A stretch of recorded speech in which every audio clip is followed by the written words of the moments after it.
This episode kicks off a very special month with Debt Free Mom. On the podcast, in the community, and on Instagram, we are taking the entire month of March to talk about feeding the family.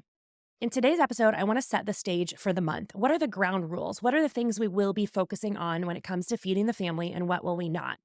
And also why it matters. Why does it matter to talk about eating most of our meals at home? So, welcome to the first episode of our mini series, Feed the Family. All right, I want to kick off this episode with a story. So, a little over a year ago, I was looking at an Instagram post from a business coach that I follow, admire, have read books from, really enjoy his content, and has helped me grow into confidence as a business owner. The specific post I was reading, he is talking about entrepreneurs and people trying to get started on businesses and telling them that eating at home is a waste of time. He said the amount of time it takes to meal plan, grocery shop, cook, clean it up is time that a business owner could be generating ideas, generating content, generating revenue. And his recommendation is to literally eat all of your meals out, to have someone else cook and prepare and clean up all of your meals. Now, as you can imagine, and what you might be thinking right away, this content sparked a lot of controversy. There were a lot of comments on this right away. A lot of them were agreeing with him. I'll say most of them were single, many of them men, who were agreeing that yes, the best way to approach food while you're trying to grow a business is to not be involved in managing it at all.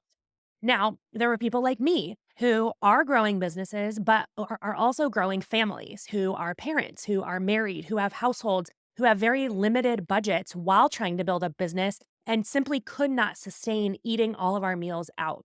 When I tend to come across something that I disagree with on Instagram, my default is to ignore it and swipe on by. I have no desire to add to the sound, the noise of disagreement online.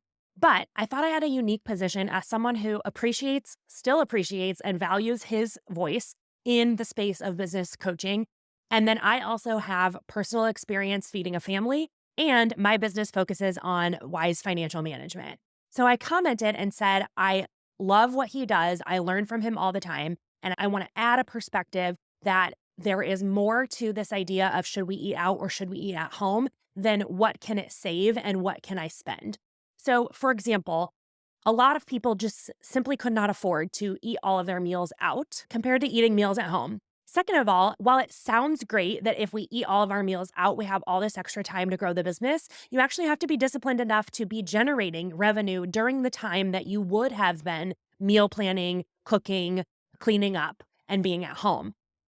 If I know myself well, I know if I completely outsourced all of our meals and ate out all the time, I would not use all of that time to grow my business. I would probably use it for leisure or getting something else done. So it wouldn't necessarily offset the massively increased expense of eating all of our meals out.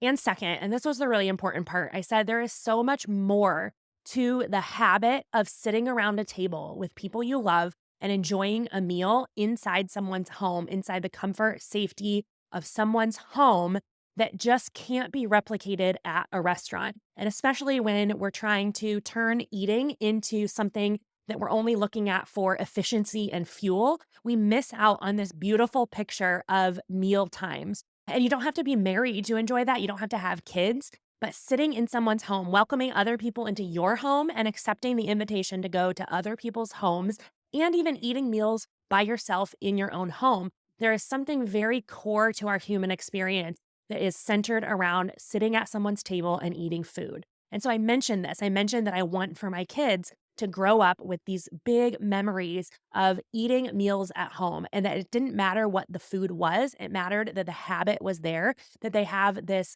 long list of memories of sitting around the table, whoever was available, eating, looking each other in the eye, all devices were away, all distractions were away, and we ate food.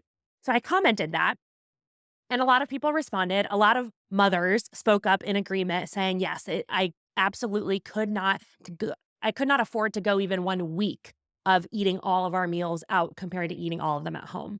And then there was a really special comment to me that stuck with me that I still remember, that I sometimes go back and just look at and read it. I think the reason his comment stuck with me so much is because I have 3 sons, and his comment made me think about what they would be like when they're older and how they would look back on eating at home.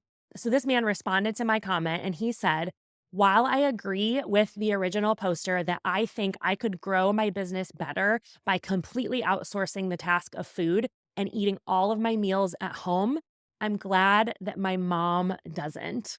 And that just like when I read that, I was like, that's all I need to hear to keep going, to remind myself of why I'm doing this. So here's this single adult man who is trying to build a business and got excited about someone that he respects and looks up to, giving him basically the green light to eat all of his meals out and not try to cook at home. And he responded to my comment as a mom of 4 kids who's also trying to grow a business and said that while he's probably going to eat a lot of his meals out based on this original advice, he's glad that his mom didn't. He is implying that he has these childhood memories that his mom offered him by eating food at home, and he's thankful for those memories.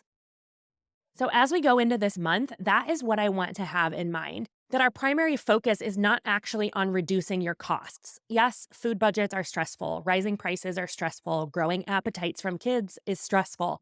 But what I actually want to cast a vision for is how can we enjoy simple meals at home? Not suffer through, not grit our teeth and bear it, not try to pretend like Chick-fil-A doesn't exist. How can we actually cast a vision for our home that says, the habit of eating a meal around the table is enjoyable, it's desirable, it's something that we actually want to cultivate. So that's the picture I'm going to have in my mind of my adult children looking back and whether they decide to eat meals around the table in adulthood or not, that they would have this memory that they're glad that I made a habit of eating meals around the table at home. Now, the other thing that's going to come up a lot in this month is mom math. Now, for those of you new to mom math who might not follow me on Instagram, this is a phrase I use to talk about the numbers of everyday life. It does not mean that I think a mom can do this math. It's that I'm a mom, I'm living a very ordinary everyday life, and I love math. And so I like to play around with the numbers, the hidden numbers of these everyday life choices. So, to kick off the month and talk about this mom math, the first thing I want to bring up is the cost difference, consistent cost difference between getting food out at a restaurant, whether it's a sit down restaurant or a drive through, versus getting food at the grocery store and making it at home. So you can Google this for yourself. And I don't even have one specific source because when I researched it, it was source after source after source that had the consistent same answer. I wanted to know, what is the markup? What are we consistently multiplying our original cost by in order to buy food out? And how does that compare to grocery prices? And across the board in the United States, restaurants say that for the amount of food that you are receiving versus the cost that you're paying for it, that is consistently 3 times higher than what it would cost you to eat that same food from a grocery store. Now, when I say that, a lot of people disagree right away. And here's why. I think they're factoring in buying the quantity of that food that the grocery store requires you to buy. So, for example, if you think about your favorite combo meal of a burger, fries, and a soda at a fast food place, and you're thinking, well, that's only $11. I couldn't buy a pack of buns and a pack of cheese and ground beef and a bag of fries and a soda at the grocery store for $11. So this fast food is cheap. But when we're talking about comparing these prices, we don't think about going into the grocery store and buying all of those quantities. We need to compare apples to apples. And the way that we do that is looking at the unit price. So we divide, for example, a pack of buns. If a pack of buns is $2 and there's 8 buns in the pack, each bun is 50 cents. So that's the number that we need to add up when figuring out how much it costs to get that same food at the grocery store. So we don't want to look at buying the full bag of something when comparing the cost. We actually want to look at what does it cost for 1 bun, 1 slice of cheese, 4 ounces of ground beef, 5 ounces of frozen French fries, and a 12-ounce soda. And add that up and see how it compares to $11 from the fast food store. I have done this time after time. I will do it again on Instagram as we share throughout this month. But I've run the numbers and this is consistently true. If we break down the prices from our grocery store compared to the prices at our restaurants, there's typically a factor of at least 3 that I would take the grocery store numbers and have to multiply it by at least 3 to get to how much that food would cost if I got it while eating out. I don't do this with every single meal. In fact, I rarely do it anymore.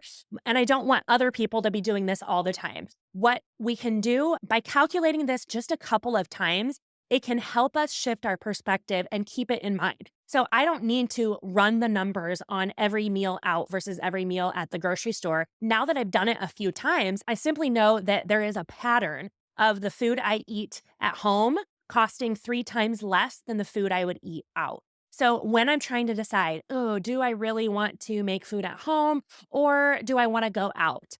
Sometimes I go out and sometimes I eat at home, but knowing this 3 times factor helps to make that decision. So I just want to arm you, equip you with information so that you also can have those numbers in your head as you're making those decisions too. So I'll repeat that again. My goal is not that everyone is out there constantly calculating how much each of their expenses or each of their groceries are costing them when they break it down into unit price. My goal is to do that exercise 1, 2, maybe 3 times over the next month so that you can see that this factor, this pattern holds true, and then apply it moving forward. Now, this very quickly leads me into ground rule number 1. My goal and intention of this month is not to vilify eating out. Eating out is not a bad thing. It's actually a very good thing. It's such a good thing that I budget for our family to eat out once a week. I also budget for date night that we use for eating out. I also budget for us to go out to eat on birthdays and on anniversaries. And I have a whole separate line for getting coffee out because that is such an important thing to us that it deserves its own line in the budget. I am not here to vilify eating out or make anyone feel bad for eating out. What I want to do is offer an alternative that becomes more enticing than eating out. Because what run into a lot of times when I talk about eating at home is this big objection, this big obstacle that people have trouble overcoming. And it's this: eating out is fun and tasty, and eating home is this bland, boring, necessary task that I have to trudge through and then I have to clean up and I have to do all these things I hate. So if I'm going to switch from eating more meals out to eating more meals at home, it's going to be a painful experience. And that is what I want to break down. That's what I want to break apart is to say, hey, it can actually become this very simple, quick, easy thing that fits into your schedule, fits better into your budget, and tastes good. So, in order to do that, we need to mix some practical tips and tricks with some emotional work, figuring out what are we drawn to? Why am I so quick to go get takeout when eating at home would not take that much time? So, we'll need to combine those two things in order to see a few shifts in our default spending habits. And here's something I have experienced firsthand. Something that we do occasionally is actually a lot more enjoyable than something we do constantly. Something that I occasionally get to do increases my joy compared to taking that same thing and trying to do it all the time. Here's what I mean. I think we all have these things that we can look back on and say, oh, before I got to do this thing, it was all I could think about. It was so exciting. Think about driving. Think about before you had your permit. And the idea of driving a car was like all you could think about. It was like, I cannot wait until I have my permit and then I have my license and I am going to drive myself from home to school and back again. And it was like this thrilling idea. We were so obsessed with this idea of being the driver, being behind a driver's seat. Let me tell you with absolute certainty that I have not felt that way since I was 16. I do not get into the van in the morning to drive my children to school instead of myself to school and think, oh my gosh, I am behind the wheel of a vehicle. I am alone in a vehicle and I am in charge of the gas and the brake and the steering. I don't think that at all because now it's something that I do constantly. If I really thought about it, or if it went away for a while and then I got back in the car, then I would be excited about it. Here's an example. When I had both of my C-sections, I did not drive myself for quite some time. If I wanted to go anywhere, I was driven by someone else. So, several weeks of not driving myself anywhere, not being alone in the car at any time. When I got back into the car to be able to drive for the first time after that break, it was special. I loved it. I was like, oh my gosh, I am driving myself to Target. I am going alone. Why was it special? Not because it was any different than how it was before I had the C-section and needed to take a break. But because I had a break, because I had time between the last time that I had driven and the next time I had driven, it felt special again. So we want to apply that idea to eating out too. If we so normalize it where every other night we're getting food out, it takes away the joy of it. It takes away the experience. It takes away trying something new and having something to look forward to. Have you ever read those studies about travel where it says like 90% of the joy of travel is actually just the anticipation while you're at home leading up to when you actually go? That's most of the joy of that trip comes from the time between when you book it and when you leave to go on the trip, not when you come home. The time that you're actually on the trip tends to be less enjoyable than the anticipation of going on the trip. So, if we set a very simple standard for ourselves, like we eat out every Friday, then we know on the other days that we're not going to eat out and we have something to look forward to. We're building anticipation, we're building joy. We can actually have conversations with our kids like, oh, it's Tuesday. 3 days from now, we're going to go out. What sounds good? What would be something that we would like to try? And allow that anticipation to build. And then when we go out on Friday, we savor it even more because it was something that we are occasionally doing instead of constantly doing. So I'm actually encouraging you to eat out a little bit less to increase your joy a little bit more. So that's ground rule number one is that we are not vilifying eating out. We're trying to figure out ways to enjoy eating out more and enjoy eating at home more. Ground rule number two, I am not a dietitian. I will not be telling you what to eat. I will not be talking about counting calories. I will not be calling any food healthy versus unhealthy. It is a personal pet peeve of mine when people who have no training whatsoever are constantly applying the word healthy to things that they eat and the word unhealthy to things that other people eat. Gets under my skin, if I'm very honest.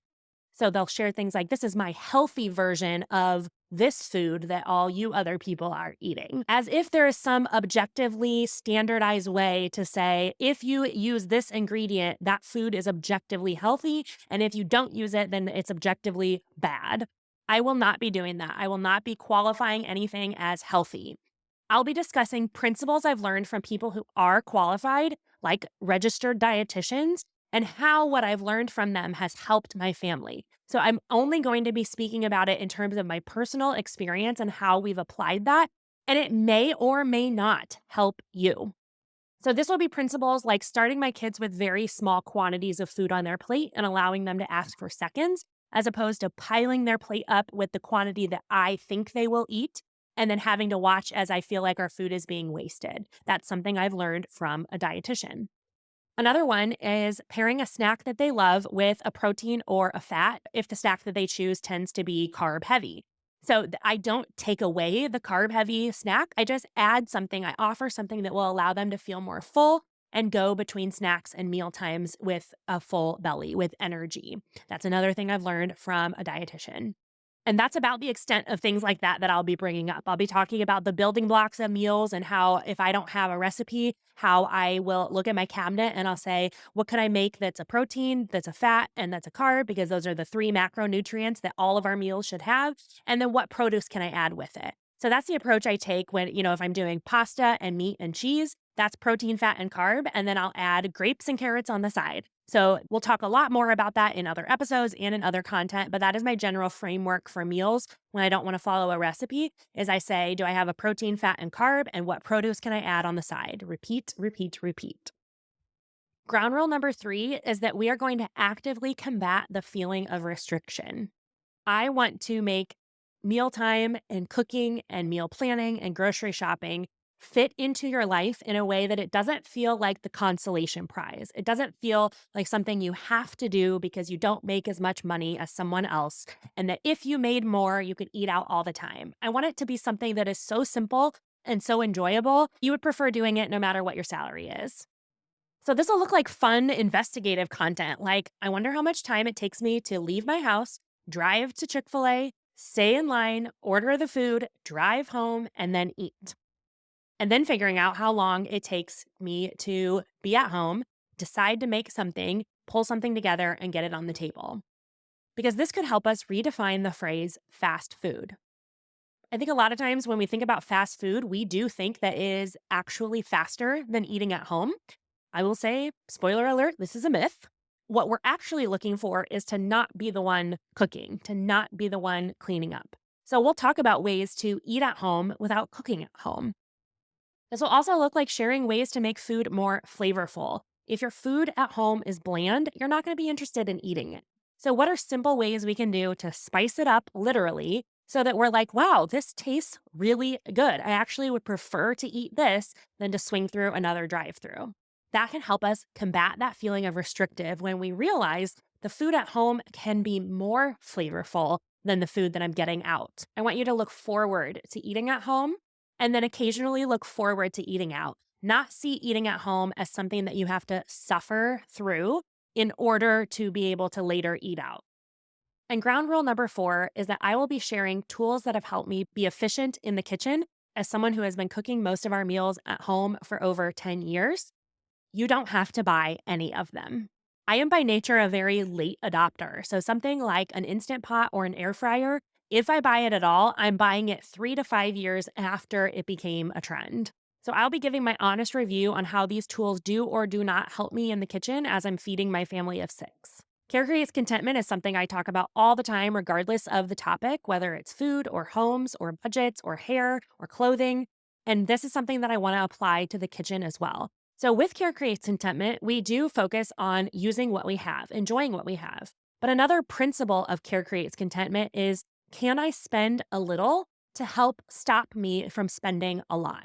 So, in the context of feeding the family, this might look like buying one or two low priced kitchen gadgets or tools or replacing something that is old in order to get food on the table in a more efficient way. And when we feel like we can get food on the table in an efficient way that tastes good, that our family wants to eat, we help to decrease some of that allure of getting food out constantly. So I will be sharing some of those tools, gadgets, tricks, things that I have added to my kitchen over time. But you don't have to buy any of them in order to find success in feeding your family. So I'll give you one example in my personal life of something that I have done to spend a little in order to avoid spending a lot. Back in September, I went and stayed with one of my sisters right after she had had her very first baby. I stayed for just a couple nights. And while I was there, she had a Nespresso Virtuo machine and we made iced lattes, hot lattes and iced lattes. As a coffee snob myself, married to someone who's even more of a coffee snob than me, I was very skeptical that this would taste anything like espresso beverages I get out.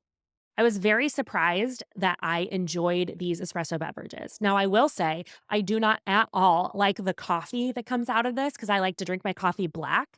And the coffee beverages are bitter and the grounds are clearly burnt, and I don't like the taste of it at all. But the espresso beverages I really do like. So that was in September. And I was really like, wow, that could maybe be an option because my husband is enough of a coffee snob that if we were ever to get an espresso machine at home, he would absolutely not be happy with the $100, $200 version. He's basically like, you either need to spend $1,000 or not own an espresso machine. So I've been not having an espresso machine. But then I was like, well, if it's not an espresso machine, if I'm not going to claim that it is an actual legit espresso machine and it's just a quick way to have some of my cold beverages from home, then he would be fine with it. So I started looking at Facebook Marketplace in December and looking at how much would it cost to get a used one. This is the kind of thing that people buy brand new all the time. They lose their interest in it within a couple weeks and then they put it on sale for less than half of what they paid for it. So I waited and waited and waited and I decided to actually get it in January. So I finally found one that was the one I wanted, the brand that I wanted. It's a Breville brand, and we use Breville for lots of different things. So I knew that that would be something I would like. And I found it for $50. So I went and picked it up, and I didn't even know that she was actually going to give me a bunch of pods to go along with it. The pods are about $1 each. You can order them online, find them in stores as well. And she gave me a bunch as well, which would have been worth like $30 just for the pods alone. So I went on Amazon after I got it and looked at what would this have been new. It would have been about $120 for the machine and about $30 for the amount of pods she gave me. So that would be $150 on Amazon before taxes, and I paid $50 cash. So this was a huge win for me. Now, this was an additional expense, right, on top of my other coffee budgets.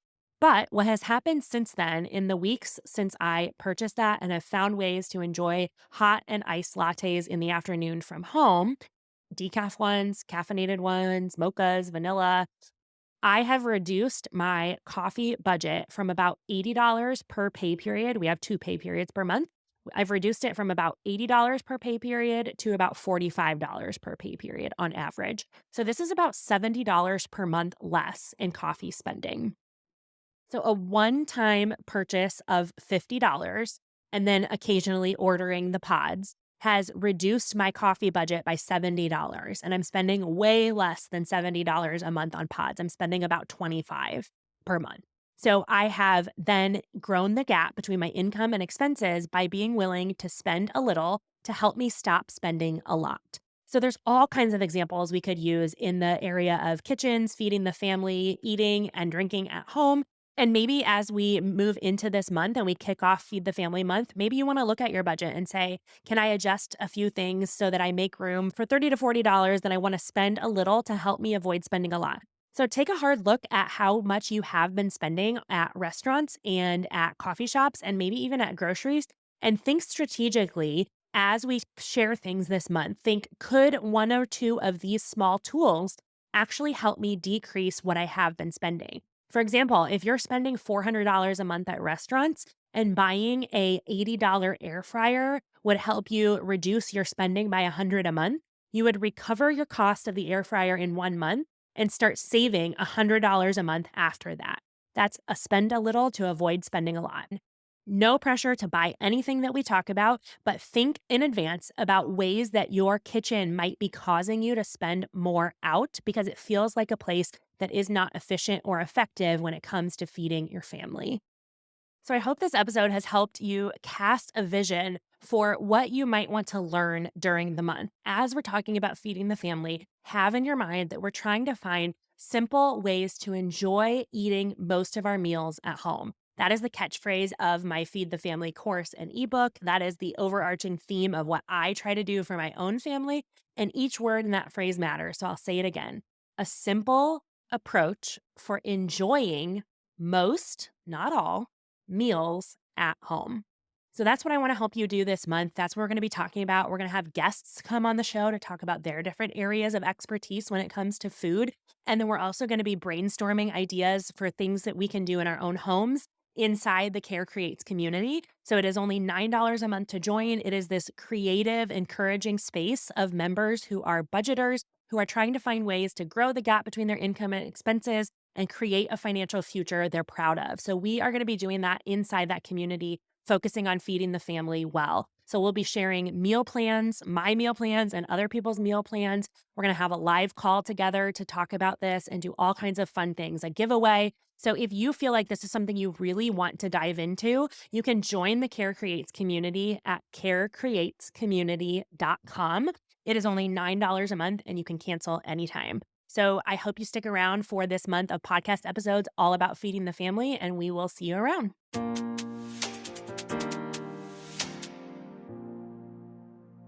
Hey, this is Kyle and Carly back for another segment of Not Worth Your Money, where we figure out if something's going to be worth paying for. And for this month, with our food spending focus inside our Care Creates community and across everything, we're going to talk about some food related stuff. So I have one. Are you ready for it? I'm ready.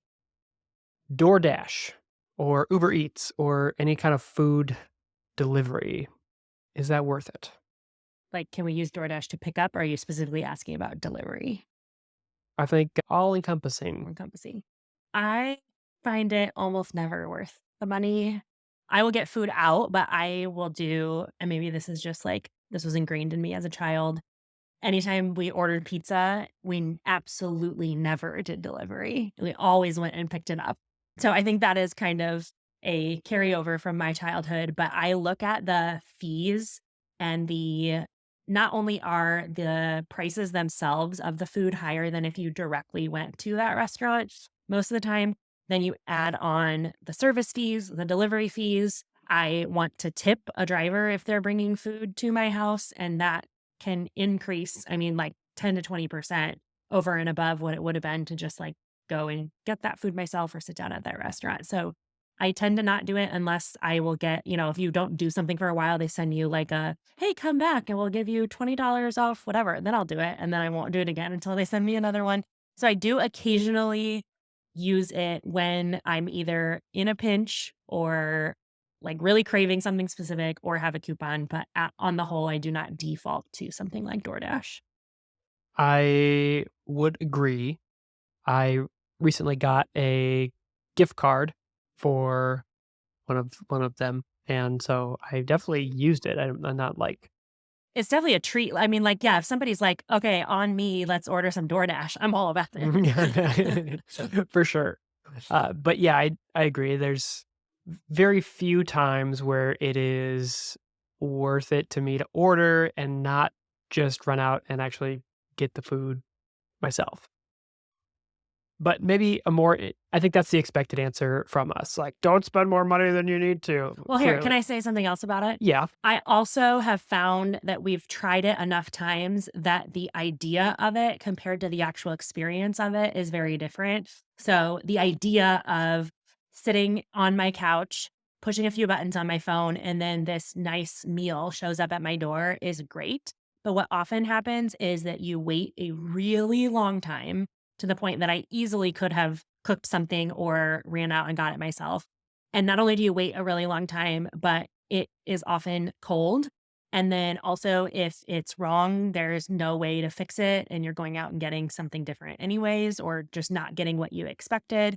And so I have several times experienced this letdown between what I'm imagining it will be like to order DoorDash delivery and not have to cook or have any involvement in it compared to the actual experience of how long it takes and what the food is actually like. That has happened enough times to where I second guess when I'm like, oh, we should do DoorDash. Last time it was kind of iffy. Maybe I'll try something else. So it's not just about the money for me either. Yeah. When is it worth it? I think that's maybe a more interesting question. When I was 2 days past my due date with Ruby, I DoorDashed a single slice of chocolate cake from Portillo's, and it was worth it. Definitely. It was worth it for you to do that as Because I well. was talking about it constantly. So yeah, it is worth it. I think it's a tool to have in our back pocket of like when stuff is really hitting the fan, or like I said, you have a very strong craving for something specific. It can, it can in a pinch alleviate something where it's like all of this other stuff is stressful and going on in our life. And if I have to add cooking or add running out to go get food, it's going to throw me over the edge. I'm just going to order something. I think having it in my back pocket as a last resort is something that I am glad is an option. I don't jump to that every time I feel slightly stressed. A couple of times I remember it feeling worth it for us when we've ordered, it's been when we're traveling. We're Yeah. in a hotel and it's 9 p.m. and we just got in from a long day. Having that delivered when we're traveling, I think are definitely circumstances where I'm fine paying the service fees and everything. Yeah. Where did we DoorDash from Chicago at 1 a.m? This was one of my favorite times. And my least favorite. We got food from one of Guy Fieri's restaurants, and I was psyched about it. It was like 45 minutes. It came in the most But- like cartoony packaging too. Do you remember like the boxes that had all the Yes. bright drawings on them? Yep. I stood outside on the Chicago streets at 1 a.m. by myself, waiting for the driver to come on my Yep. birthday, or was it on my birthday? But it was my birthday trip. Yes. And I thought it was great. And Carly did not. I thought, what are we doing? Yeah, sometimes it's worth it. Mhm. Sometimes it's not. And so I guess at the end of this whole conversation, was it even worth listening to? Who knows?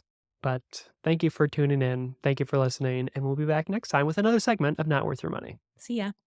Thanks for listening to the Debt Free Mom podcast. If you want to join me as a guest on the show, go to dfmpodcast.com.